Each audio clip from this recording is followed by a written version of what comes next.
Professor Peter Mollinga here from SOAS in UK, from the Department of Development Studies.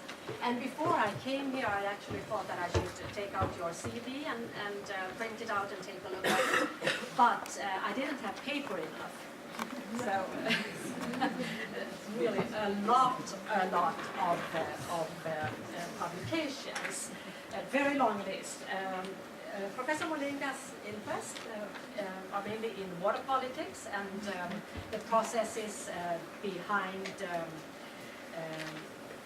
neoliberalism and water management, could I maybe, I think. And I can perhaps mention two of your most famous books. One is called On the Waterfront, and then we have the other one, The Politics of Irrigation Reform in India, and that is also the topic of today's lecture. Welcome, Professor Mollinga. Thank you for that very generous introduction, and thank you for inviting me. Indeed, there's a little bit of confusion on the title. I thought it was on the Politics of Irrigation Reform, and here it says neoliberal politics behind irrigation reform in India. We'll come to neoliberalism towards the end of the talk, so don't be disappointed if the topic is there. My name is Peter Mollinga. I'm a Dutch national and therefore automatically work on water, we could say. And I teach in the Department of Development Studies now in London at the School of Oriental and African Studies. Originally trained as an irrigation engineer at an agricultural university, then dabbled in political economy and agrarian change, somehow qualified myself as a development sociologist, and now teaching development studies. So you will see all of that in the talk. My kind of abstract academic interest is the phenomenon of interdisciplinarity. So you will see the material and the social, both the natural sciences and the social sciences, both appear in my talk. I have no clear idea exactly what your background is, so whether I'm talking to a dedicated social science audience or something more hybrid. How to deal with that? I hope you will interrupt me so that I get a little bit of a sense in which direction I should emphasize and spend more time rather than another. The topic of today is not a very popular and sexy topic in academia at the moment. I mean, when I was your age in the late 70s, early 80s, and was a master's student and an early career PhD student, irrigation and the Green Revolution were core themes in development studies. You couldn't talk about development without talking about agrarian change, about Green Revolution, about dams and all that. Well, that has changed. Now development studies is very much about migration, about urbanization, about industrialization in a particular way again. So I have remained dedicated to what is now a very unpopular topic. But as it goes with fashions in the sciences, when they go out of fashion in science, it doesn't mean they become less important in reality. So that is my consolation. I think that irrigation, or the application of fresh water to crops to enhance their growth, so agricultural irrigation, is still a very important topic, and its reform is therefore also equally relevant. I have assumed that you don't know much about irrigation. You know the word, perhaps. You irrigate, when you have a plant in your room, you irrigate hopefully frequently, because otherwise the plant will die. And if the water comes out at the bottom of the pot, then you've over-irrigated. So irrigation is nothing but the application of water to, now I hope this will work, like this.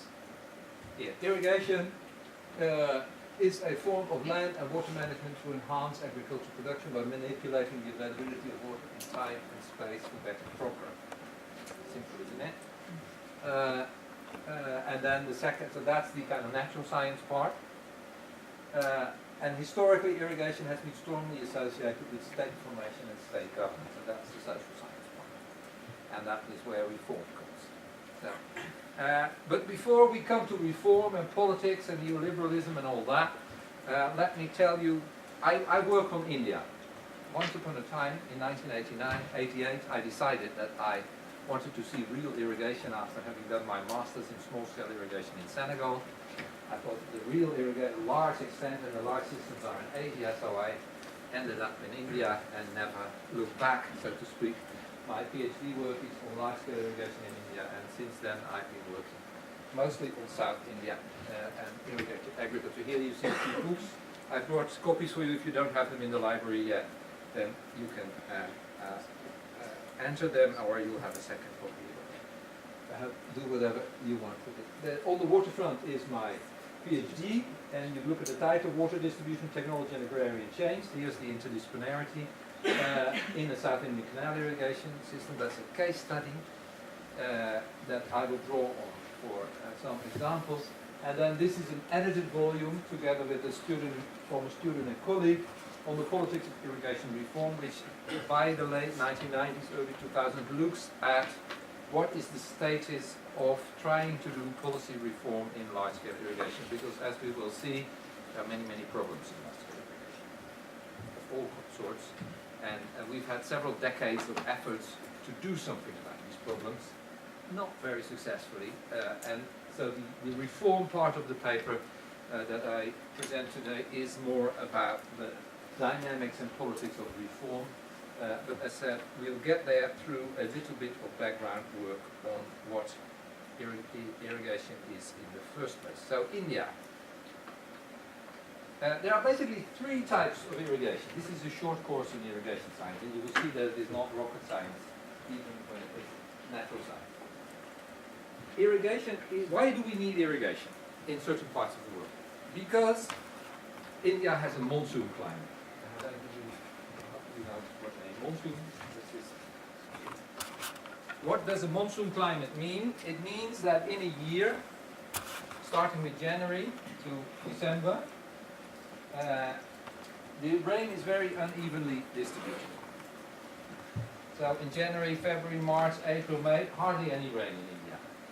Very little. And then in June, monsoon breaks. Rain, time. And then it goes down a bit, and then by August, September, rain over. If you're in North India, it's all a little month later. And then here again, nothing. So, except when you're in Tamil Nadu, then you have some extra water and Kerala. So this is the pattern in the region where I work. So what does this mean? 3-4 months a year that you have rain, and what you traditional cropping is based on, farmers are waiting for the monsoon to break. It literally breaks like anything. One of the most beautiful experiences you can have, the breaking of the monsoon. The water pouring from the sky, and then they start planting crops. So you have one agricultural season like this, and then if you're lucky, if you have a good soil, you can also plant a bit later, and you have an agricultural season like that. This is called Kharif, and this is called Rabi in India. It is the North Indian language. So what you see is that this water that you need for crop growth, for agricultural cultivation, is limited to a very short part of the year. What do you do when you go only by rainfall? It's different in my country, in the Netherlands. It rains every month in the year, and almost every month the same amount, 60, 70 millimeters. Well, here you get concentrated rain. So what is irrigation about? Irrigation is about manipulating this graph, so that you spread the water, in the availability of water, over a larger part of the year. That is what irrigation tries to do. And for that you need storage. You need to keep it. How do you keep water? How do you store it for agricultural purposes? Well, there are basically three ways. One, natural storage in the soil profile, rain-fed agriculture. This is what most European agriculture is based on. It rains in the autumn and the winter particularly, it also rains in the summer. It stays in the soil, and then you plant your crop and it grows, and you don't need any irrigation. That's rain-fed agriculture, soil profile. It's called green water in the literature. It's the very, very largest amount of water that we use, fresh water that we use. And then we have so-called blue water, which I didn't invent this term. It's people like Johan Dagström and Malin Falkenmark who invented this term. Blue water is flowing water. And blue water is of two kinds: groundwater, which you can find when you dig a well, and surface water, which we find in lakes and rivers and streams. So storage means we either store it in the soil profile, we store it in as groundwater and later pump it up. If you have a pump set and you start in November, you want to grow something, you switch on your pump and you get extra water because nature has nicely kept it for you in the ground. And the other one is surface storage of surface water. We build reservoirs. We dam a valley and we stock the water in an artificial lake. So that by these ways we manage to spread the time of the year and to distribute the water over the year. That is what irrigation is about. So in India there are basically three types of irrigation. Very quickly, one of them, a very old one, you can see something that is called a Persian wheel at the top, where with animal power you lift water from the ground. You can imagine these buckets, they go, the groundwater is very shallow, and this bucket, this camel walks around, turns a wheel, and the buckets go around and they scoop the water out of the ground. That's a very old and... I'm sorry, you said there were three types of storage? Yeah, so in the soil profile, like we do here in Europe, in the groundwater, below the soil profile, where the roots of the plants can't reach, and in surface storage in artificial ponds. So this is lift irrigation. It's a very old form of lift irrigation that is used in many places in Central Asia, Persia, and that's why it's called Persian wheel, but it's also used in Spain and the Arab world and many places. Here you have something similar from small scale by human power, but you also see on the top left the most important form of lift irrigation nowadays is mechanized wells, tube wells, which are in India and China. So the groundwater is nowadays sometimes often very deep. So you dig a well, you lower a pump in the bore well and you pump the water. So in principle, as long as there's water in the aquifer, as we say, it's in the groundwater body, then you can irrigate as you like. And it requires electricity. This is actually from a river, so it's lifting from a river, not from the groundwater. But most of the tube wells are electrically powered nowadays. So that's one form of irrigation. Then there is a very, particularly in South India, it's called tank irrigation. It has nothing to do with military tanks. Tank is supposedly an old Portuguese word for corn. When the Portuguese came to India, they apparently introduced this term. Tank irrigations are basically small reservoirs, small surface storages, which exist in rural areas for rice cultivation, particularly in South India, Tamil Nadu, and the three South Indian states of Tamil Nadu, Andhra Pradesh and Karnataka each have about 50,000 of these small ponds. And it's a traditional from medieval times or even much older type of local storage, and then downstream of the dam you irrigate paddy fields, locally village related. But nowadays they have ended up in cities as well. The city of Chennai is a very well-known example that some of these tanks, this is basically a tank, you see at the bottom left, it's now in the middle of an urban area, creating all sorts of issues. And all temples also have tanks. Or you could rather say, all tanks have temples. It goes both ways. So it is. You can already see something of the social and religious significance of water in relation to the fact that there are always temples and tanks. So that's another traditional irrigation form of irrigation. I will talk about neither of these two. Wonderful work on them, very important, but I will talk about the third type of irrigation, and that is this one. It's called large-scale surface gravity flow irrigation. It is the type of irrigation that has been created and built by state governments, either colonial, imperial, or independent, to do planned forms of development. So here we see, this is a typical dam. With a big reservoir behind it. And here you see a politician walking on a canal, illustrating that these things have been very important resources and instruments of state rule, something we'll come to. And here you see one of the largest irrigation systems in the world, integrated irrigation system in the world. It's the country of Pakistan.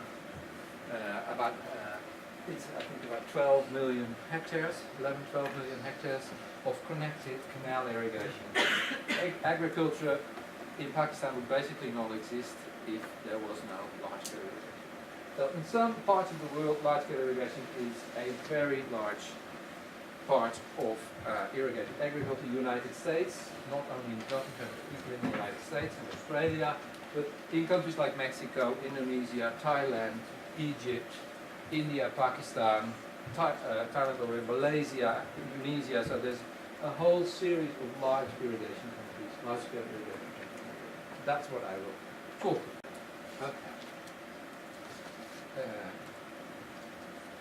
As I said, canal irrigation is something that has been an instrument and an aspect of both colonial and other forms of rule.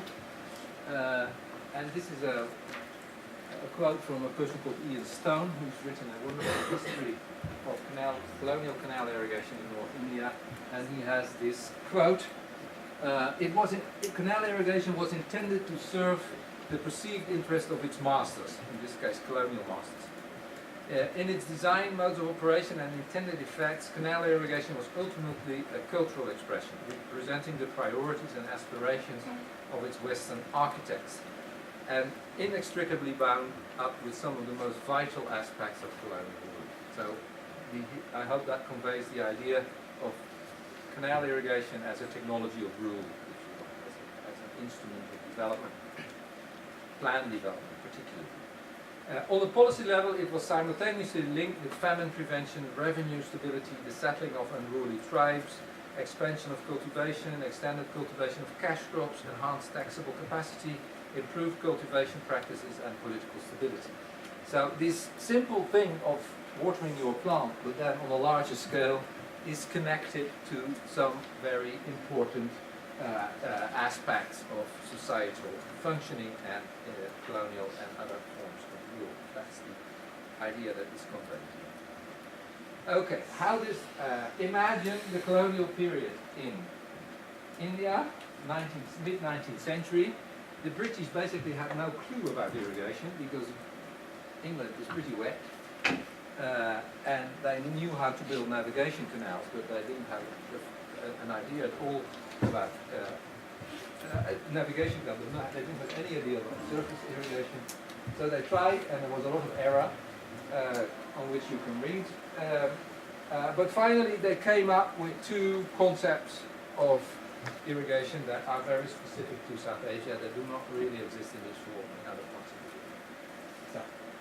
So, in the colonial times, canal irrigation as a state project basically served two purposes.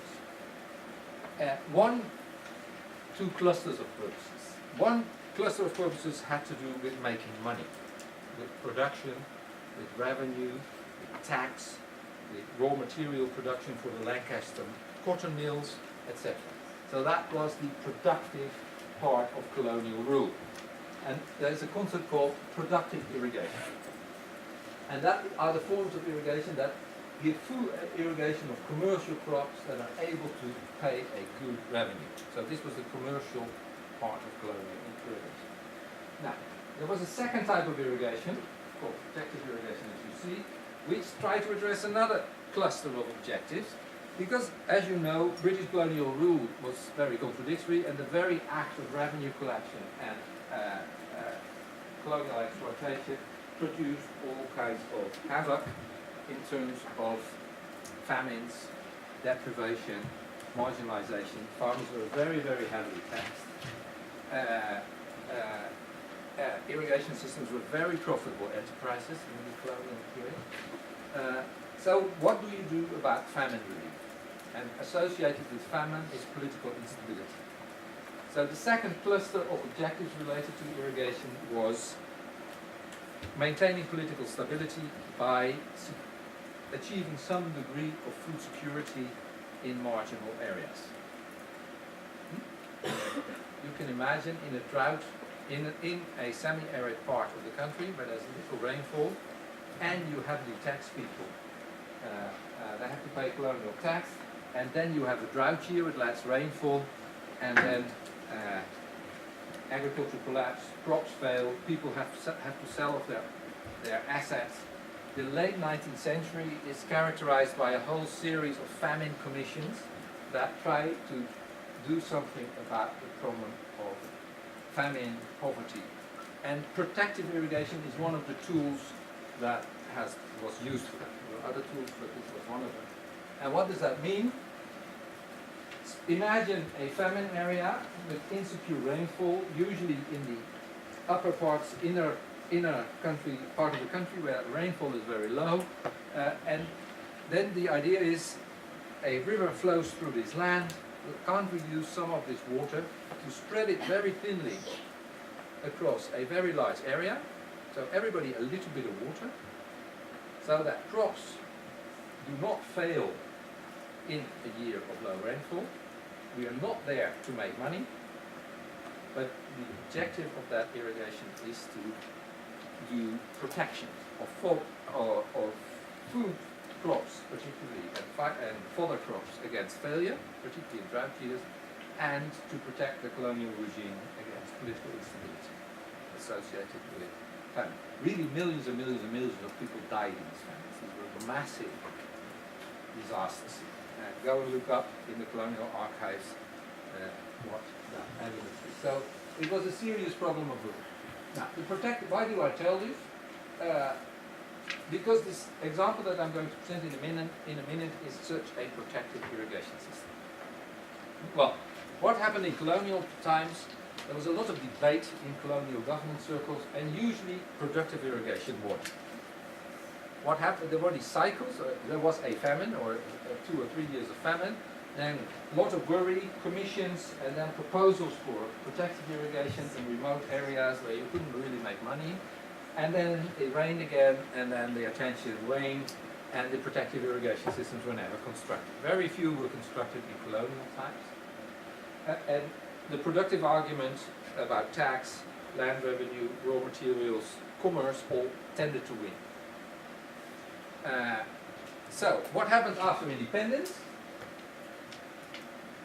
Protective irrigation and famine relief become the protective irrigation becomes the instrument of rural development, of poverty alleviation, of alleviating marginalization.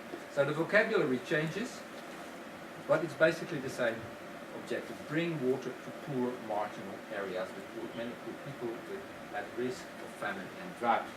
And after independence, in the first few decades after independence, so between the 50s and the 1980s, a large number of these systems were built, particularly in the semi-arid parts of South India, right from south, for those of you who know India, the south part, the northern parts of Tamil Nadu, Karnataka, Andhra Pradesh, Madhya Pradesh, Maharashtra, interior Maharashtra, Gujarat, Rajasthan, and then so up to Haryana, Punjab. That's the semi-arid belt of India, and that is where many, many millions of hectares of these irrigation systems were built. I'll forget the third bullet point, that maybe understandable. That is for later. So, productive irrigation dominant in the colonial period, protective irrigation more prominent post-independence. Now, you may wonder, why do you need that kind of an introduction? Because, here we come. This is the case study that I will briefly illustrate the kind of problem that irrigation reform seeks to address. But imagine you have an irrigation system. This is an irrigation system in North Karnataka. Here you see Karnataka in India. So it's this belt here that is protected irrigation. And there you see the state, and in the north there is the rivers start on the west side. There's a mountain range here, like the Andean range in South America. There are east-flowing rivers through the rain falls with the monsoon when it comes from the southwest, all the rain falls, and then the rivers flow from left to right, from west to east, and there you see these rivers. And so what do? You use that water to create an irrigation system, and then you try to spread water as thinly as you can for this protective purpose, or rural development, if you will. Well, this is a particular the Tungabhadra project named after the river. There is the reservoir to the left, and then there is this left bank main canal. That's about 240 kilometers long. So that's very large, and it irrigates 240,000 hectares. That's an area of about 20 by 120 kilometers, or 30 by 80. So half a district.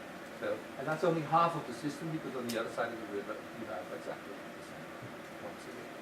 So they are really big. There are thousands of villages and tens of thousands, if not hundreds of thousands of farmers, depending on it. So what do? You build this canal, you store water in the reservoir, and you distribute the water over half the district. That is what it amounts. And that is the case. And this is a protective irrigation system.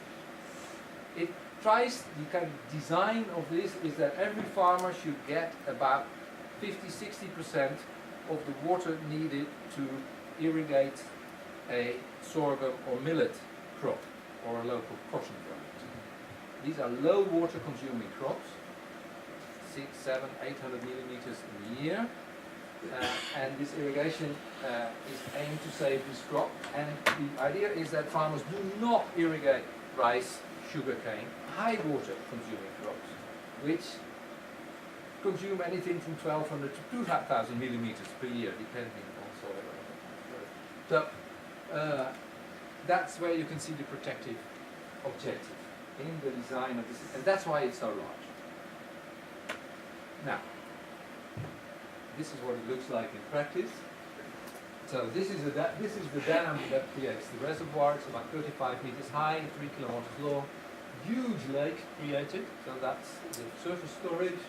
And then you get kind of a hierarchy of canals. That is the main canal, top right. Here, this is an offset for a secondary canal. And then at a certain moment you come close to a group of farmers and you have a gate. This steel thing is a gate, and which you open and close, and you leave water to groups of farmers. That's what this irrigation is about. Now, and here you can see the immediate problems on this bottom picture. There you see the core problem of protective irrigation. It is that the idea of rationing water thinly over a large area is very nice. It's a very laudable objective in many senses. But suppose you are a farmer rather close to at the beginning of the canal, close to the source, and all this water is passing by for all these downstream farmers. And then the government tells you, you shall only irrigate one season, crop season, so 4 or 5 months, not 2. And you shall only grow sorghum and millet and cotton, and not rice and sugar. That's basically what this system is about. Now, then, for a whole series of reasons, some of these farmers say, thank you very much, I will grow 2 seasons, first at the start of the monsoon and then another season after that, so from, let's say, July to March or April, 2 crop seasons, and I will go rice or sugarcane because it brings a lot more money. Then you use about 4 to 5 times the amount of water than your official entitlement. Now, you can easily imagine when there is a fair number of people doing that, then there will be very little water left further down the canal. So that's the basic. And how do you steal water, so to speak? How do you claim water that is beyond your entitlement? You do it like that. You block a canal. You head up this is what you do at the beach or when you're on holiday on a small river. You, particularly boys, but girls also, play with rocks, and you create dams, and at least all Dutch children do this. I don't know why. And they divert water and they store water. Well, that's basically what you do here. If you are a farmer behind that gate and you want a little bit more water, what do? You block the canal so that the water level goes up and the pressure of water to you increases. Automatically those downstream lose. You see? Now, that's the basic problem. And this happens at all kinds of levels in all kinds of ways. So that's the problem of unequal distribution. So unequal access to natural resources, if you want to say it slightly more formally. Formally controlled by the state, the government is responsible for distributing this resource evenly over people. In practice, we get a very, very skewed pattern of distribution. This irrigation system is now a main rice growing area in the state. So it has gone massively to rice cultivation. Sugarcane has its ups and downs, but particularly rice. And many rice mills have been built, so enormous economic boom, but at the cost of water supply, water entitlements for quite a few people. So that's the unequal distribution. My research started with asking, how do we explain the reproduction of that inequality in access to water over every season, every year, over time? So what is the social logic and what is the socio-technical logic of that? How does that work? That was my, if you want, sociological development studies question in that research. Okay. So these are some of the questions I asked. What are the institutional arrangements for irrigation water distribution? Because formally it's very simple. The government is in control. Farmers should not put their finger in the water, so to speak, and wait till the water is supplied to them. In practice, quite a few other things happen. So what are the actually existing institutional arrangements? And then what are the mechanisms, processes, and relations that reproduce unequal distribution of water? And what legal and governance intervention changes might help to improve the situation? So the interest in reform. How can we do something about that inequality? Now, this is what it looks like. The top left is a very affluent rice farmers. They get 5 to 8 tons per hectare, which is very, very high, even on global standards. And here you see a group of female laborers harvesting. Well, that top right picture looks very green, but most of that green is wheat. There's only one small piece of rice that this small farmer at the end of the canal grows, and you can see he has made this contraption, a kind of a self-made scoop, because there's so little water in the canal that he actually has to scoop it from the canal. So that is the plight of the tenant. If you go a little bit further down the canal, no water whatsoever. So that's hat and tail. Well, farmers do not take this lying down, or people respond in different ways. There are technical responses. For example, they try to pump water from somewhere, you see that. And there's a lot of social response. There's a whole social drama every year, every season about this unequal distribution. And this is a picture from 2009, 17th of March 2009, towards the end of the irrigation system. These farmers who were at the tail end of the canal, at the end of the canal, didn't want the canal to close. March is the official closure when the season is over, but they were late with planting because they were at the end, and they are pressurizing the government to keep the canal open longer so that they can mature their crop. So there is both a lot of technical and a lot of political and social drama. Yeah. Who owns the lands? State property. Yeah. But the farmers pay for anything or? Yeah, farmers are the system. There's a system of what you could call land use planning. The government is the owner of the dam, the infrastructure, and the water. The farmers are private landowners since the settlement, introduction of private property and land in the colonial period. And they have an entitlement to water. They have a right to receive water, which is published in this part of India in the state gazetteer as this survey number. This cadastral unit is entitled to irrigation in this season with this type of crops. That is the legal basis. It's published in the state gazetteer. So formally, every farmer has an entitlement to a particular amount of irrigation water for a particular crop, for a particular piece of land in a particular season. That's the formal situation. Now, the idea is that the government implements this. The name for this system is called the Localisation System. And it is a very extreme form of land use planning, prescriptive land use planning. Kind of formalized in the 1950s, probably designed in the 1930s and 40s. It's not totally clear. So, what the idea is that the government basically makes this happen. And that farmers sit on the farm and wait till the water comes. So the farmer should not interfere in water management. Government manages, user uses. That's the kind of formal structure of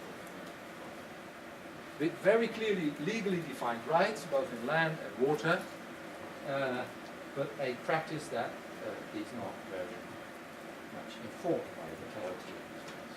Okay.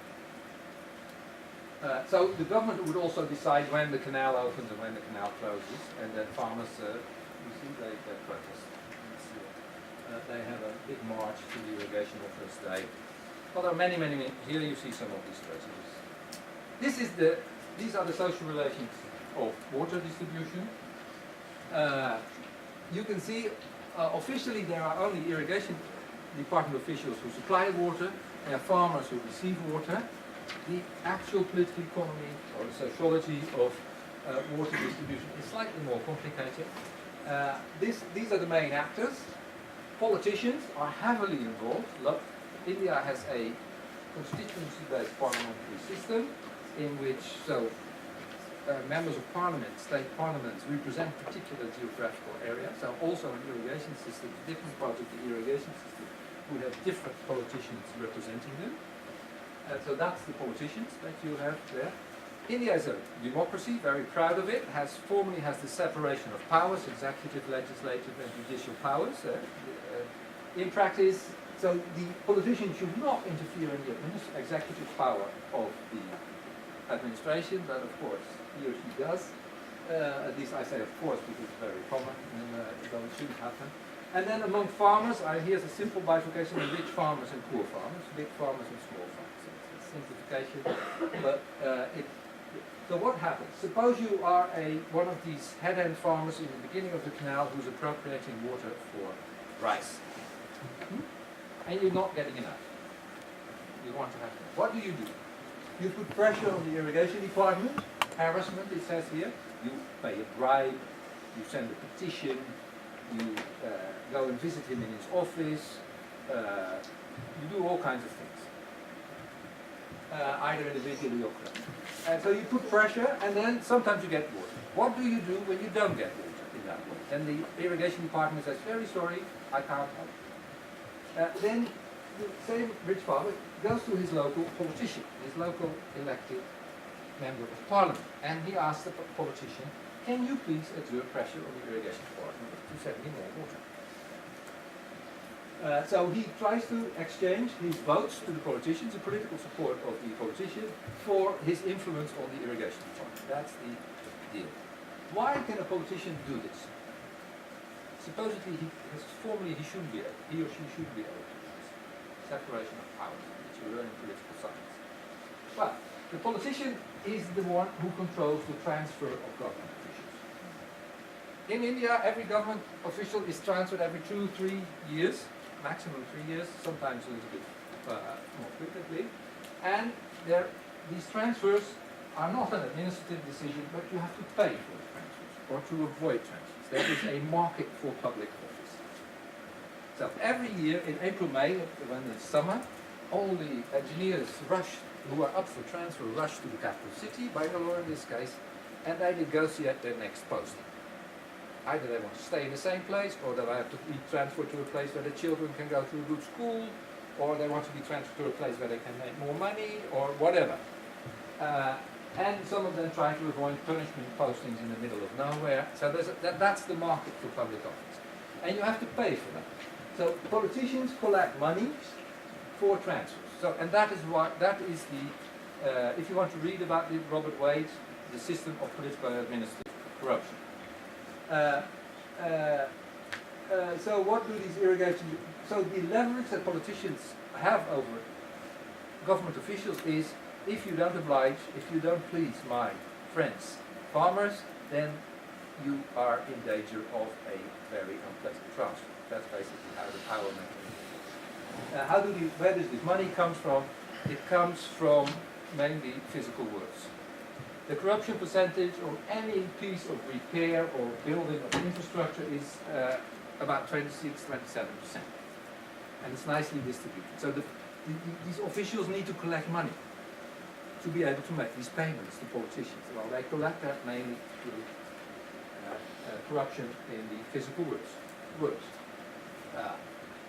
To give you an example, the chief engineer of the irrigation system where I worked, so the highest level official, he was usually not longer in the post than 1 or 2 years, often only 1 year. He earned at that point in time about 100,000 rupees per year. This was a long time ago. And he had to pay for that job about 10 times his yearly salary to get that position.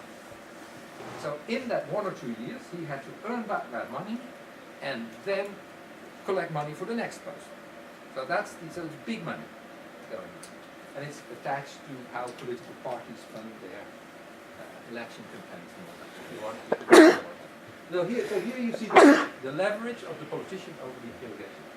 Why are these rich and middle peasants able to have so much leverage? Because they control the vote banks in the villages. They have a lot of small farmers who are dependent on them, and they are mainly dependent through credit and employment relations, not through caste. It's a very interesting finding in this particular case. That was one of my hardest nuts to crack. If you want, we can discuss. So what happens here is that politicians need these rich and middle peasants because these rich and middle peasants control the votes in their own villages.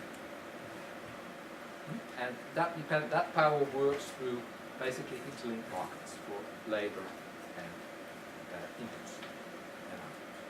So if you take a loan for a fertilizer from a localized farmer, the farmer says, yes, I can give you a loan for buying fertilizer, but you have to sell me your produce at a fixed price immediately after the season.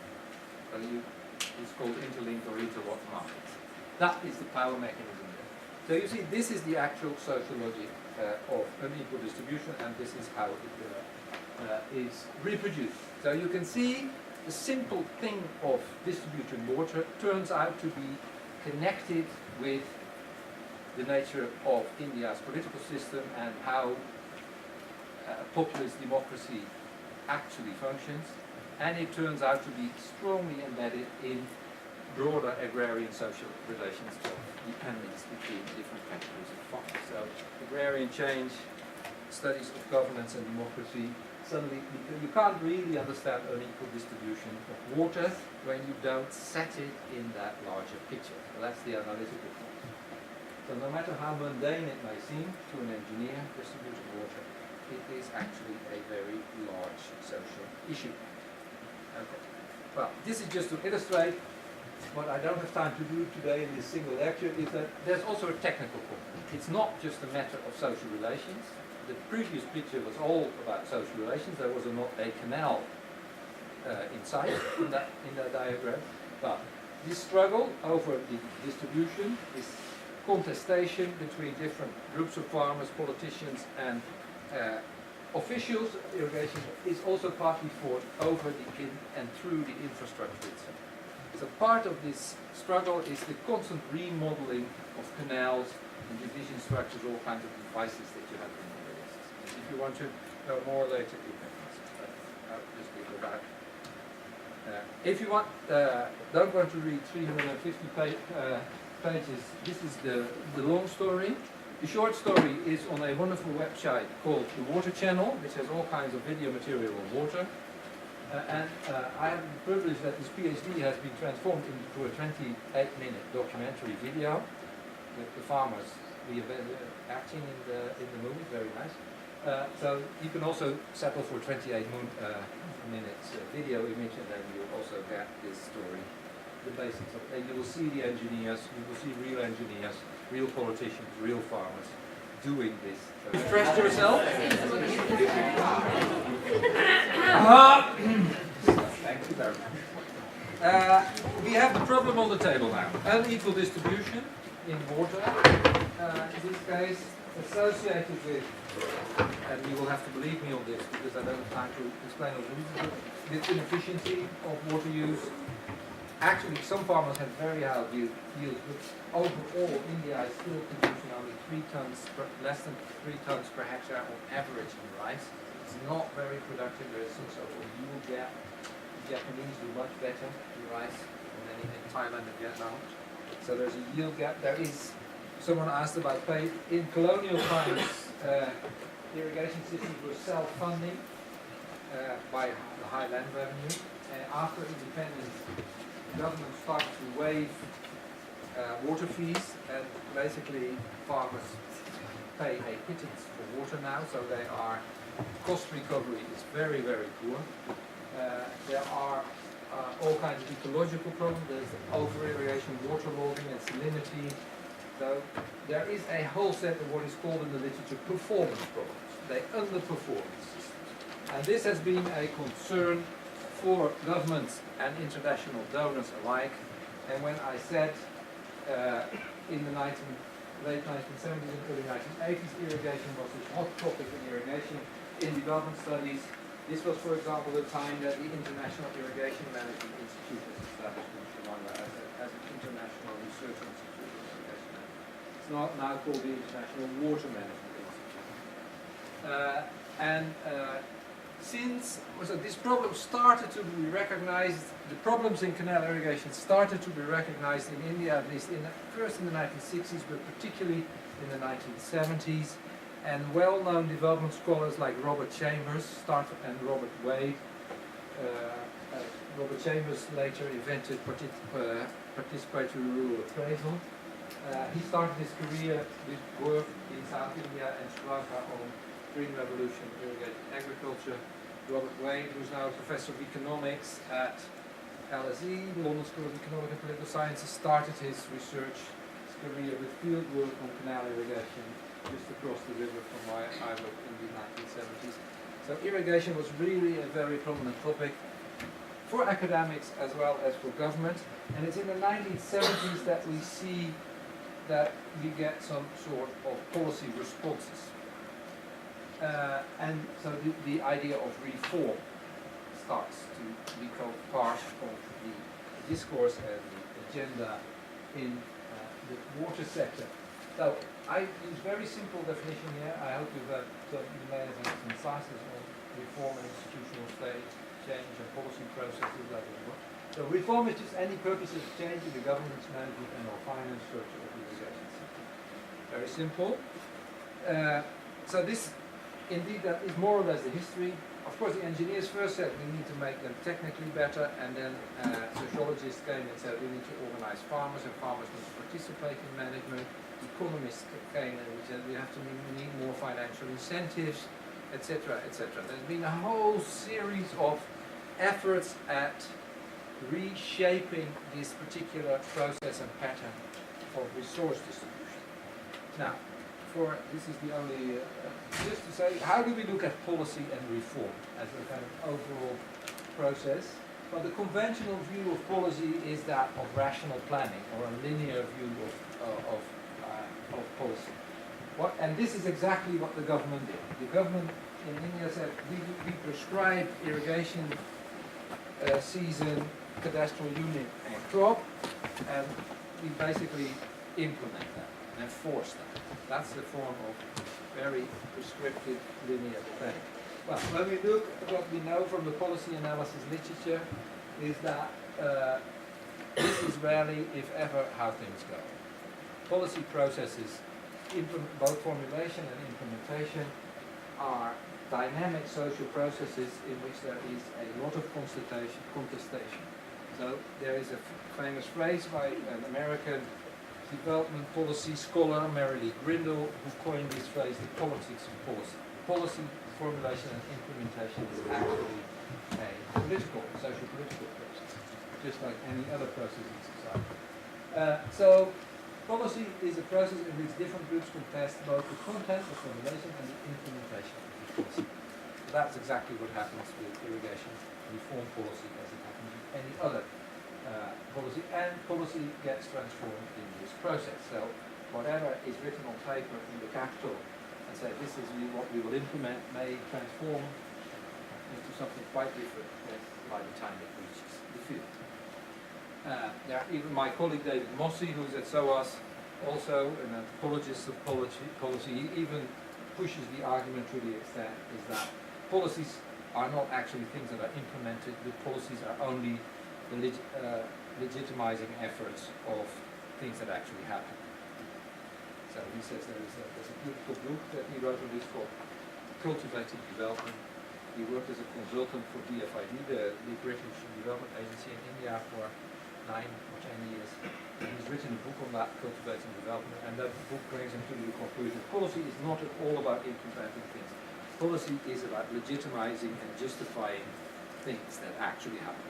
So that's the kind of turning around the whole idea of how we kind of almost automatically implement policy. So implicit here is, in social analytical terms, is the subject of how do you actually do policy analysis, and what does that mean? I will stop there and I will just tell you about the Indian experience. I forgot to put a reference here. It's a great book, an edited volume by Hill called Policy as Process, and there you can see a whole history of thinking about policy analysis. Okay, now what happened? So this was not just an Indian problem, this was very much a global problem in all these big irrigation countries in the world. So after 1945, roughly, post-World War II, post-independence for some countries, we get this effort at plan development that Tony Allen, political scientist, geographer, political scientist, has called the hydraulic measure. He's kind of rolling out large-scale irrigation on a large scale with a lot of funds as part of the 5-year plans that many countries have, both in socialist USSR as in many other settings, including India. So that was the kind of engineering hydraulic mission. There, from approximately the 1970s, we see the performance problems that I talked about popping up in policy debate. Yield gap, unequal distribution, cost recovery, ecological degradation, these were some of the kind of issues, and that we've been discussing ever since. Shortly we'll have the 50-year anniversary of debates on irrigation reform. Interestingly, this has been very global. There has been a global kind of set of efforts to do something about this issue in Canal Irrigation. And all of these have been associated with kind of success cases, kind of purportedly successful process of irrigation. The first one was the one in the Philippines in the 1970s and 80s, the famous book on this by C. and Corton called Transforming a Bureaucracy. Well, research in 2003, one of my colleagues who had a PhD on that, the bureaucracy was actually not very transformed, but that book enormously influenced thinking about policy reform, including irrigation. And that model of successful irrigation reform in the Philippines in the 1970s and 80s was exported to many places in the world through the help of the Ford Foundation particularly. Robert Chambers was a program officer in the for the Ford Foundation in India, for instance. So the Ford Foundation flew the heroes of Philippine irrigation reform all over the world, and it's supported all kinds of NGOs to do participatory irrigation, what is now called participatory irrigation. So the idea that farmers should be involved more and have more control over water distribution, then these systems would function better. That is the idea of the 1980s. In India it's called Command Area Development first, and then as part of that, the Water Users Associations. That is the term that is then happened. The second, well, the Philippines wasn't as successful, of course, wasn't as successful as we think. And then the second model is Sri Lanka, 1980s. Another famous development scholar who is now advertising system of rice intensification, Norman Uphoff, who wrote the book Learning from Galoya later. So that Sri Lanka became the example of successful farmer involvement in irrigation management. And in the 1990s, we were already arrived in neoliberal times. Mexico became the big bang example of irrigation reform. And you should take this quite literally.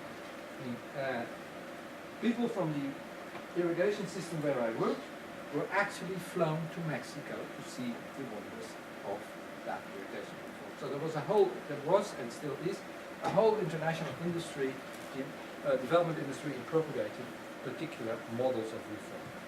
And when Chandrababu Naidu was the chief minister of Andhra Pradesh, the neighboring state from Karnataka, where I worked, he was a hero of neoliberal development for the World Bank in the 1990s, late 1990s, early 2000s.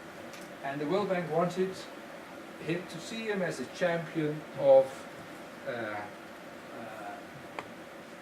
the neoliberal development project in the sense of enhancing cost recovery, modernizing society on liberalization lines on a big scale. Because since the early 1990s, India has been shifting away from a planned development state control model to a more open market liberalization model. Now, so Andhra Pradesh, India did a big irrigation, tried to do this, kind of copy the Big Bang of Mexico in Andhra Pradesh in the late 1990s, 1997 to be precise. And it did an irrigation reform. We did elections for 10,000 water users association in one day. So we kind of tried to change the relationship between farmers and the irrigation agency, where the irrigation agency no longer had full control, but was actually the assistant of local farmers. That is written in the Act. Now, and so it's not, this happened in India in this particular way, but I just want to convey the message that this has been an industry, kind of a whole long process, and in this book you will see some of that experience reported in Pakistan, Indonesia, South Africa to some extent, etc. So that is the global. In India, it looked like this. Like I said, 1980s, India government, the water bureaucracy was very reluctant against irrigation reform. So in the beginning, in the 1980s, all policy reform meant experiments by NGOs, local NGOs, basically, to a large extent supported by Ford Foundation funds and other USAID. And then government came up with the Command Area Development Program in the 1980s. But the really big, and this is all about water use associations and field channel construction and all that. But the really kind of big thing was, like I said, the APMFIS Act, the Andhra Pradesh Farm and Management of Irrigation System Act, 1997. The act was formally, I think, in 1996, with the elections are in 1997. And that is really the first effort at comprehensive reform of the irrigation sector in India. And what the Act says is that there will be farmer management, farmer-controlled management. They will not become the owners of the system or the infrastructure, but the management, allocation and distribution decision will be governed by farmers and managed by farmers at 3 levels: the local water users association, 1 level up in the canal, and then the whole system. So in the canal system that we discussed, if that would have been in Andhra Pradesh, you would have had an apex level project committee, which was a farmer body. Then at the secondary canals, of which there are about 80, you would have a distributory committee, and then at every local unit you will have a water use association. So kind of decentralization. You can easily link that to debates and decentralization. That was the idea. Now, the idea was that the irrigation department would only be the technically existing agency for this tiered system of farmer representative organizations. That was this decentralized program. Farmers were very keen. So what happened in Andhra Pradesh? I was living in Andhra Pradesh when this all happened, so it was very, that's part one of the reasons I started living there, because I thought finally something is happening, let me observe it. And what happened was that very quickly the elections for the Water Use Association were done, 10,000 on a single day, in May 1997. Then the distributory committees also were elected from the representative of the Water Use Association, so delegation. That also been all created, and then the project committee was never created. Why was that?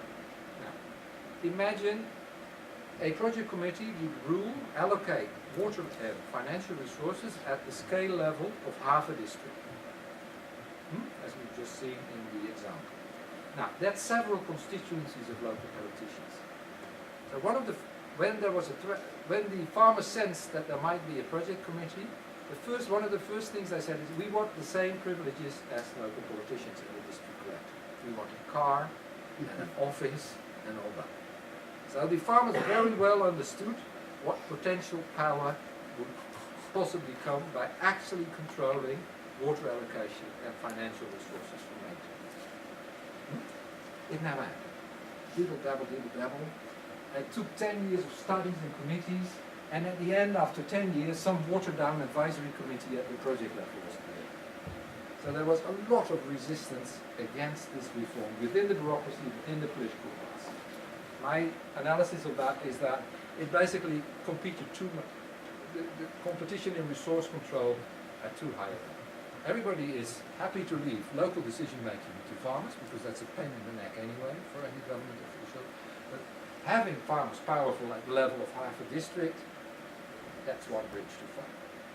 So that is the kind of the question. And this kind of, this Andhra Pradesh Act was copied in many states, and usually weaker versions of this were tried out in other states in India, and the pattern is always the same. You do the things at the local level, but you never do the thing at the apex level. And that's an interesting question of political economy and governance that's happening. Okay, I will come back to the regulatory authority. So the idea was to establish democratically elected water use associations across the state who will take over management functions in the system. Irrigation agency will become a service provider. That was the philosophy of the reform. Practice local elites, particularly large farmers, which we saw in the diagram, captured the water use association and became contractors, implementing the rehabilitation rules. That's the other side. That elite capture does not only mean elite capture of water, but it also means elite capture of profitable building activity. Irrigation agency maintained control and collusion with this elite. How did that happen? I won't go into detail. For 2 years, the irrigation department was really scared that they would lose control. Then they found ways to deal with the situation. But they lobbied for all kinds of amendments in the Act, quite successfully. So they did legal work, lobbied for amendments. And they used the one piece of power that they had in the Act is they needed to give the technical approval for all physical works as the competent authority, as it is called. And they used that control to kind of reshuffle the power equation and collude with local contractors, and a nexus emerged there. And after 2 years or so, 2-3 years, the irrigation department was basically back, was no longer scared, etc. Then there were 4 years of drought. Chandrababu Naidu lost the elections because of that, and the whole problem was over. So that's the 5-minute history of the Andhra Pradesh irrigation. So, is this an exceptional case? Well, of course it is a specific case in the sense of the particular way in which it unrolled, but it's not that unique in the type of process. What you see here is there is a formal policy accepted in the state parliament, which I am actually very sympathetic with what is written in that act, and then the whole machinery of implementation comes, and all kinds of things happen on the way. And at the end of the day, it kind of, even the results are kind of opposite to what is intended. Is this unique to India? No, we have this documented for Philippines, Indonesia, Mexico, all kinds of places. You can read that about. So that is the policy as process perspective. Quickly. So this is what it then looks out. Skip is a nice picture, one of my favorite pictures. This was a Japanese-funded irrigation system rehabilitation as part of the irrigation reform, a multi-million-dollar project just across the river. This is my research assistant, Dora Twan. This is what farmers did after one season. The well-intentioned reform of the government ended in a destroyed set of, this is a division structure, and if you want to know why it was destroyed, maybe in question. Now, what are the inherent contradictions and challenges here? Well, how should we understand this kind of sticky process of reform? It's kind of very tedious and cumbersome and contradictory way of implementing something that is basically a good idea, in my view. Now, here are some of the things that I would emphasize. The evolution of power of government to irrigator is, there's a typo there, the evolution of power of government to irrigators, is the government willing to do so? Well, one of the major sticking points is that, as I've illustrated with the engineers, government it says it wants to decentralize, but it doesn't want to devolve power. So it wants to devolve work and give farmers a sense of ownership, which is, I think, one of the most terrible phrases that we have, sense of ownership. So you say, you cannot really own it, but you will have a sense of ownership and you should be satisfied. I think that is one of the most hypocritical policy phrases that we have, though still very commonly used. So, a sense of ownership is okay, but real control is out of the question. That is basically, and how do we see that? Farmers are not really involved in design, as we could see in the previous picture. If I had involved farmers in the design of that particular structure, it would probably not have been destroyed, but the Japanese and the Indian irrigators, of course, never did that. They thought of something perfect to do themselves, and then they spent a lot of money implementing it. And 1 season later, it was destroyed. And then the Japanese engineer, whom we happened to meet, said, "If I will give you a project, if you can in 3 months make farmers accept our experiment." And then my assistant was also running an NGO, went to talk with farmers, and then something useful came out, and we got a project. So the very act of taking farmers seriously and involving them in a process, and then of course which farmers exactly is a very important question, is a major weakness of reform process. A very old problem is, like I said, what they illustrate, they do the local things but not the main thing, the main system, the control over the system as a whole. That is a problem that we have documented since 1980 in a paper in Economic and Political Weekly, the best read journal in India on development issues. Robert Wade and Robert Chambers wrote it together. They said, if you only try to solve problems by organizing farmers, you're missing the point, because the real governance problem is at a very different level. And that paper is lying there, and nobody took notice till the Andhra Pradesh Irrigation Reform Act, and then all kinds of other things. Okay. The third, I would say, nobody talks about corruption in public. Of course, informally everybody talks about corruption, but not in, there's hardly any work. There's one seminal paper by Robert Wade, The System of Political and Administrative Corruption, Journal of Development Studies, 1982, I think, and there's a paper on the market for public goods, 1984. Since then, seminal paper, absolutely great paper, hardly follow up. Nobody dares to write about it. It's absolutely rampant and systemic, that's the whole point. But both Western and Indian scholars go around it. I'm now trying to write a paper on corruption in the irrigation sector in Indonesia with a former PhD student, but there are very, very few. I check every so many years whether that 1982 analysis still applies. The answer is yes, with a few modifications. So the system is very much. So one way to say this is, sorry, I haven't finished this. So that's the kind of that. Devolution of power, not really on the card. So this raises many important questions about what is the nature of democracy, how serious is government about this, what does decentralization actually mean, and why is, despite India has the, what is it, the 73rd or the 72nd amendment, the Panchayat Raj amendment, local government, more powerful villages. So many also progressive people are very proud of this as a form of decentralized governance. And but the whole point is, in an irrigation system, it doesn't do anything. You don't need local participatory governance, you need participatory governance at the system level where water and resources are allocated. That's where the real power lies. And that is not, apparently, there have been a few efforts in India, Kerala, in resource development, etc., but not, so that's a very big question. Second one, social differentiation. Why do farmers not revolt? Well, they are divided themselves. This social differentiation between large and small farmers. So farmers rarely form a united front. India has a history in the 1970s and 80s of so-called new farmers movement. This was a time when farmers movements were very, very powerful in Indian politics. They almost made it to chief prime ministership. People like Tom Brass and others have published about this. Many of these farmers' movements were largely dominated by larger scale irrigated farms in different parts of India. And one of the weaknesses, they are now kind of out of the equation, but one of the things that reduced their power was they didn't really speak for the farming community. They finally only spoke for a section of the farming community. And particularly, Karnataka has a very interesting history of that. The farmers' movement, which kind of was formed around a water tax issue.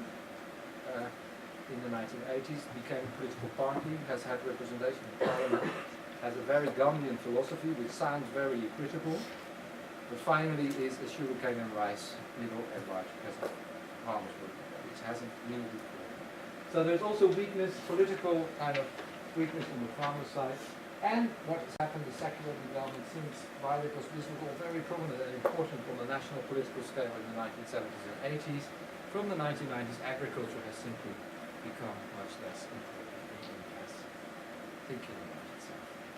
It's now, the ambitions are now very, very different. Once upon a time it was, irrigation engineer was a very prestigious employment and training together with medical profession. And now it's all about IT and business. In engineering, irrigation, construction engineering in cities is highly prestigious, but irrigation and water resources and agricultural engineering is not prestigious as well. So there you can see a secular change in the policy prominence of irrigated agriculture and even agriculture in general. So that is some of the problems. This I will skip. What is my overall assessment of irrigation reform in India as well as there's a paper on that now 2007 that I wrote together with good minds in it, and I was married for the kind of comprehensive assessment of water management in agriculture, exercise, one of these millennium exercises that we had in the early 2000s. Despite some positive lessons and experiences, because if you go to Mexico, you get a slightly more nuanced picture. If you go to Indonesia, you get a different picture. Pakistan, you get an even more depressing picture. So the experience is varied, and it's not all kind of equally gloomy. That gloominess is partly a product of also the summary and the simplification. But on the whole, I think it is fair to say very little progress in policy and agency. That the debate, I've stopped writing about irrigation reform. I think it's totally boring because nothing new is happening. So at a certain moment, somewhere in the early 2000s, I said, I will not write any more on participatory irrigation. We know what to do. The problem is that it's not happening. And so many people have said we're stuck. We basically don't know what to do about this problem. Tushar Shah, a famous groundwater scholar from India, working for the International Water Management Institute, has basically said these canal irrigation systems, forget about them. They are remnants, imperial monuments, remnants of the past. Just transform them into a recharge structure. Don't even try to manage them. Just make them put water in the groundwater, and farmers can pump it up. Individualize water control. Forget about collective management. That's basically what he says. He has a beautiful book, Tending the Anarchy, about groundwater management. That's what he says about canal irrigation. Very unfortunate for the farmers in South India because you can't have wells because of the hydrogeological conditions. So that issue, that problem, the solution doesn't. It may work in Gujarat, perhaps. May work in Haryana and Punjab, in alluvial soil regions, but it certainly won't work in the Deccan plateaus. So we are now seeing a debate. And here's the hopeful slide. Now, I'm not sure. One of the contradictions of liberalization is neoliberalization, the kind of move towards market economy and all kinds of things, is that it starts to shake out things. So here is neoliberalization. I'll do this in 2 minutes and then we have some time. There's a beautiful phrase by a person not working on irrigation but on water supply. It says, water is an uncooperative commodity. Water is not easily commodified, marketized. Nobody in his right mind will make a business out of water distribution in system. Imagine that as an enterprise, you would have to do this as a business to distribute water in tens of thousands of farmers at least, hundreds of thousands even in time.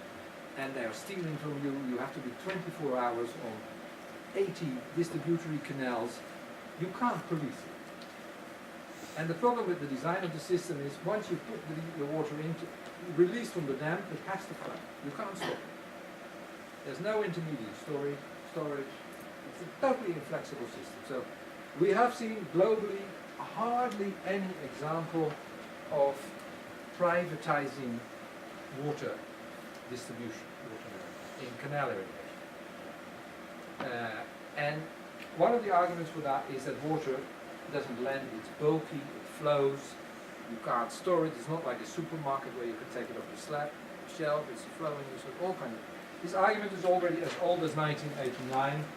Mike Moore, before the IDS scholar, before the end of the Cold War, already wrote the fallacies of neoliberalism. And it was about canal irrigation and why canal irrigation can never be privatized.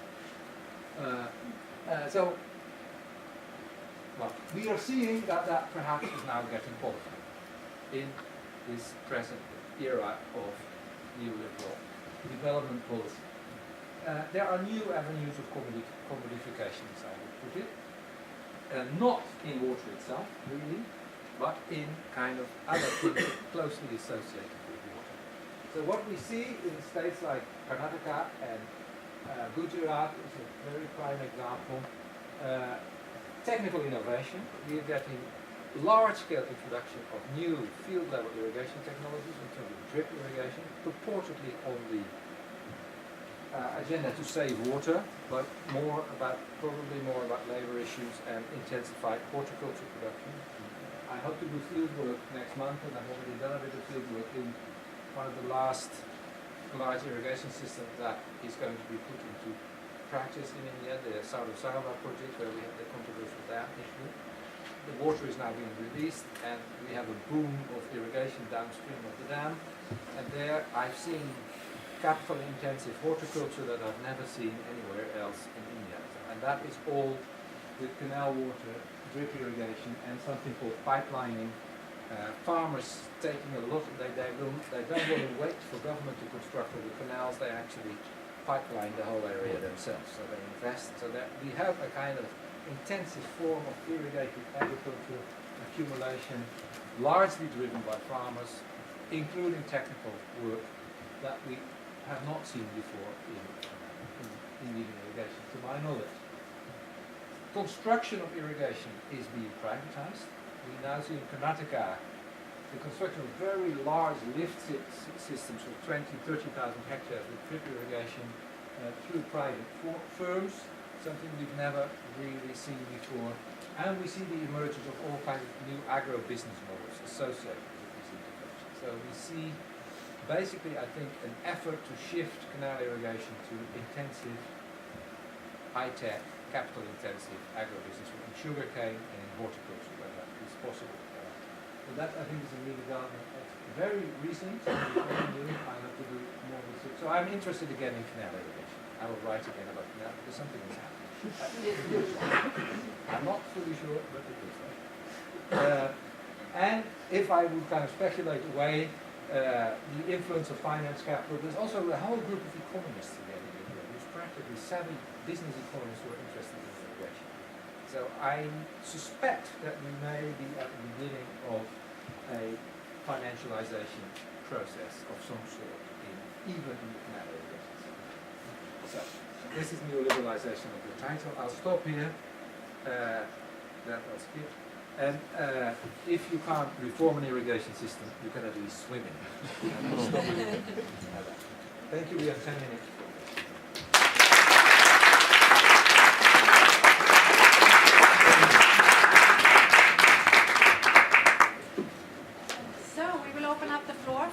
Questions, and I'll ask you to speak out really loud, please, if you have any questions or comments.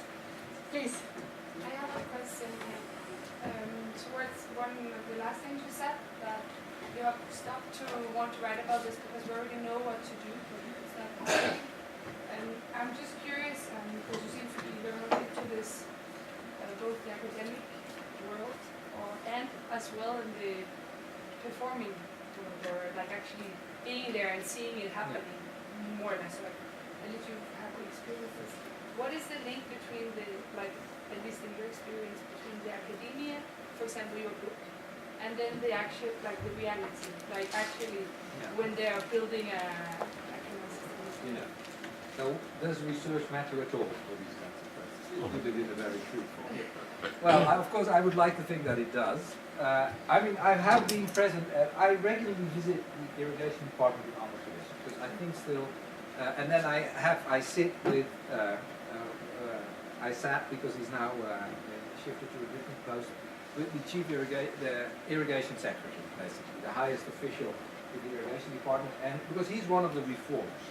So I believe, I mean, this is less gloomy perhaps than it seems, because I believe that in the Andhra Pradesh irrigation bureaucracy, there is a small group which kind of under the radar tries to shape reform. And sometimes they have the political wind in the back, and sometimes they have political wind in the front. And he is one of these change agents. So, and he invited me for a seminar to talk to his engineers, which is very unusual. Why would you ask an academic to talk to the rank and file of the irrigation department?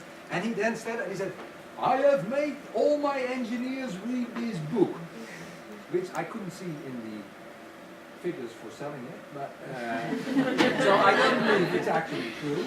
But he was one of the few cases where actually there was some purchase of, I mean, the enlightened IAS officers and senior engineers, and they are there, they would like to change things. And in Andhra Pradesh is a case where they've really tried.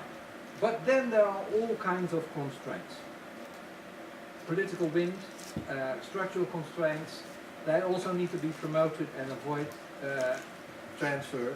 So so you then have to start looking inside the governance system of how that works. So there's a cultural political economy of the state, I would say. So you really have to look very carefully how particular discourses get selected or become hegemonic even, and how they are marginalized. Now this participatory irrigation management discourse, this kind of reform water users associations discourse in India, has never been able to become really hegemonic. And it has to do with the particular political economy of Indian governments, the relationship between state and farmers, the internal workings of the bureaucracies, and then it becomes a much longer story about how is it that ideas are made and put on the agenda and accepted and translated in policy. So this is not just discourse analysis, but what Bob Jessop would call a cultural political economy. You can read, it's not about irrigation or the developing countries, but Bob Jessop, in guiding some work on cultural political economy, tries to incorporate what they call the semiotic dimension, or where basically is the discursive dimension, into a political economy analysis of the state. So that's the analytical work that you then need to do. Practically, my decision not to write was after attending I don't know how many workshops and giving how many talks and trying to convince, it simply wasn't sticking in the policy process as it was. The place it stuck most was Andhra Pradesh, but even there, we are in a much slower mode now than we were, let's say, 2 years ago. So it's that. So it's not about presentation and bullet points and how convincing and how good your arguments are. It is about the political economy of discourse. In an analytical sense. Please. Just to take you back to Pakistan, this vast irrigation scheme there, wasn't there an enormous problem of salinization at one point? And it looked like the whole project was going downhill. How was that problem solved? Well, Pakistan indeed, I mean what you get in North India, and including Pakistan, let's say, is that this is a very flat area and an alluvial area, so you need to do drainage. One of the effects of unequal distribution is water over-irrigation of certain parts, rising groundwater table. Rising groundwater tables in a tropical climate means salt to the surface, salinization. Now this has been projected as killing all irrigation. Now one of the responses has been to start to grow more rice. So Haryana has become a major rice growing area while it was designed for wheat. And what do you do with rice? You put water on the land and you push down the salt all the time. Of course it has a few distributional problems associated with it. In Pakistan they did another thing, they had tube wells to drain, to keep the groundwater down and leach the salts through irrigation. I think my assessment of that is that though engineers like to protect and ecologists like to project that this is a disaster happening, I don't think it's actually happening. We have a salinization problem. It's there, but it's not kind of bringing down the I don't think so. It is serious, but it's also controlled. The Dutch, we have put drainage pipes in the whole delta of the Nile. So if you want to spend the money and put drainage pipes at 80 to 100 centimeters depth, and you want to install a pumping station, problem solved. The problem is that a lot of this is in bowls, so that there is no mixing. So you have to do a lot of pumping. But technically, it's not an unsurmountable issue. Yeah, you have a question over here. Yeah, you mentioned like social division between the irrigators. So I sort of presume different types of farmers. Not all the farmers are on these large irrigated farms, of course. And then with privatization becoming a bigger thing, how is that affecting some of the smaller, some of the smaller farming operations? Will they still be able to participate in these new privatized irrigation systems? Now, that depends a little bit. One of the things that is now happening that is there is private construction of 20, 30,000 acre type of drip irrigation system. And they are basically implantations on an existing landscape and property rights system, land holding system. That, I think, will probably not be very successful with all kinds of performance problems. But there, the small farmers will have the usual problems of being able to fund the maintenance and to make use of the technology that we have in all agricultural technology. The more important thing is this, what I call agro-business models, where, and it's presently happening for sugarcane growing, where farmers kind of become outgrowers of sugar estates.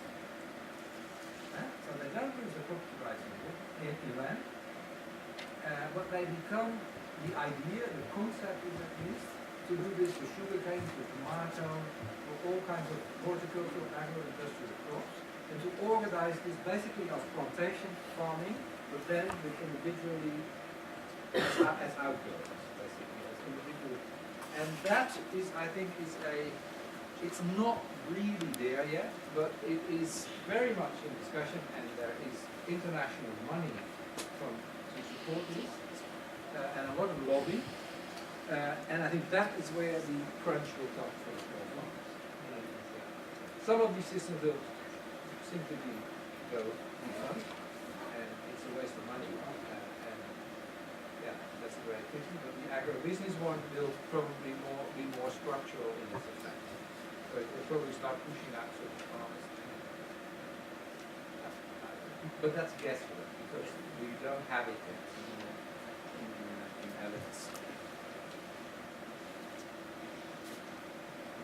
Yes, last question, please. This comes from a slightly different background, but given the climate change scenario, do you think that the irrigation practices will still play an important role in the future? Or? Yes, very much. I mean, if you would follow the mainstream discourse, you would say we need how the kind of engineers have appropriated the climate change debate is by saying we need to build more dams. Because one of the best adaptation strategies to climate change is to store more water as a buffer. That's how the climate change debate has been appropriated by the mainstream in India and many other places. Well, and there's sense in that argument. It's good to have a buffer. Whether it should be large dams is another question. But, I mean, storage is one of the major adaptation strategies to climate change. Logically.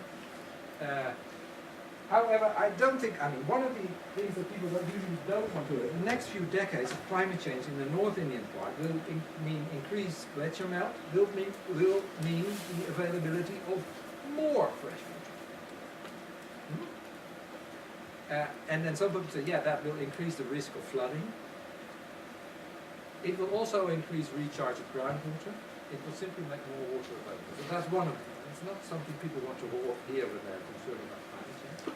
The other thing is that if you look at the IPCC reports for the predicted changes in rainfall patterns and then it's almost, I think, within the margin of error of prediction. Plus 7%, plus 3%, minus. It's not very spectacular on the rainfall side. The idea is that rain will become more intensive.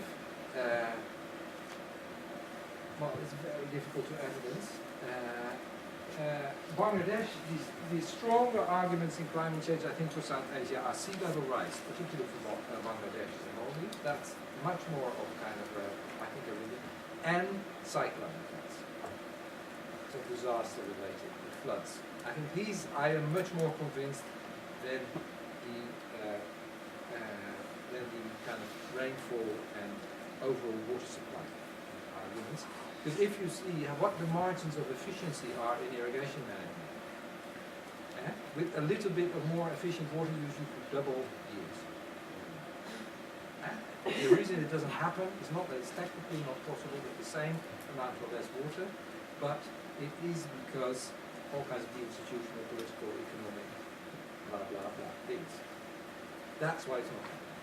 So a little bit of more risk, and you will double rice yields or any other yields, food security problem solved. So I think you have to be very careful with the climate change argument, but whether it is not kind of distracting us from, if we all our attention, is there a tipping point of fresh water in the world? At least at a global, of course, distribution, but if you have more to distribute, it tends to become cheaper.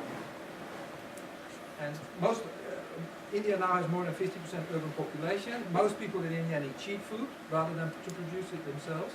That will only increase.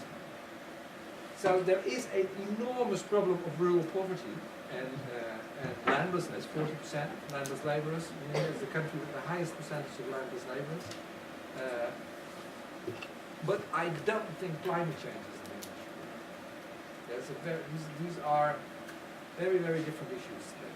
So I'm not a climate change skeptic. I believe climate change is real, but I also find it very disturbing somehow how things are now always putting the profits up. It's 30 years down the line, and there are a few other things that need to be done before that. That's my kind of bottom line report. I think that we have one last comment or question.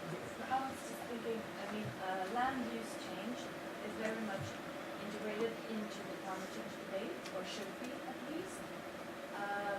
And I was also thinking, with this perspective, this year's World Water Prize laureate, Mr. Bachelors, he's been working a lot with local capture and storage of water in semi-arid areas like this. What are your thoughts and ideas of his work? Well, I shouldn't speak of that. There's a wonderful book just out by Springerpress by a SOAS PhD student called Saurabh Gupta, and he writes about the agenda single experience, and he takes a rather critical view of it, and he's not the only one. Because the pattern, it fits, read that book. It's just out with Springerpress, so you have to, it's too expensive for you probably, and for me as well, but you have to get your library to buy it. It's basically his PhD. And it's about local water management and system. And I think one of the problems, which I haven't discussed here, is that this is the alternative to large-scale irrigation. Is it the CSE, Center for Science and Environment, so catch the drop where it falls? So in India, you have this kind of binary debate. You are against that when you're against dams and large-scale technocratic development. There are many problems. Then you are in favor of a kind of a Gandhian village republic. Now there's a beautiful paper by Donald Atwood who says big is, what does he say? Big is wasteful, small is deadly. So you kind of this binary framing of development in kind of either or, I think that is one of the major stuck-ups in these water debates. And if you want the conclusions of my thesis also discuss it, there's this wonderful proposal about what to do with the Sarda project, this very controversial dam. Now, and there's a social movement, the MBA, was resisting it, and there was, of course, the bourgeois government kind of advocating it. Now, that was the binary. Then there was a group of progressive intellectuals who said, who thought the likelihood is that we will lose this battle to stop the dam, which finally happened in the Supreme Court. So let us think about how could we redesign and reframe this dam in a way that it will not be so standard, all the negative effects. And they published a proposal through a reputed Indian research institute. And they said if you do a little bit lower dam and you do the design canal down, you can bring it to local storages and you can do village development, but as part of the larger system. Now, cost calculation of that. The interesting thing there is the plan itself is interesting, I think, but also what is more interesting is that neither the government wanted to consider that plan, which is maybe not very surprising, but the social movement also did. They will not negotiate on an intermediate solution. They went for winner takes all, stop the dam. And in 98% of the cases, that battle is lost. I don't like that, but that's how it is. So I think one of the things lacking in India is, and many other places, is there something in between these two extremes? But that is not on the agenda to the present. And so there I would position myself, and I think Rajendra Singh very much falls in that Gandhian localized paradigm. Thank you so much, and thank you everybody for your contribution here. Thank you for listening, and thank you for asking questions. And most of all, thank you for coming here. And before we stop here, I would like to urge you one more time to look at our webpage to see if something comes up that you would like to attend. And also, I would like to tell you that during the spring we will have some grants for students who are doing field work in South Asia. So there will be a few grants for those of you who are doing something in South Asia. So just apply for those grants.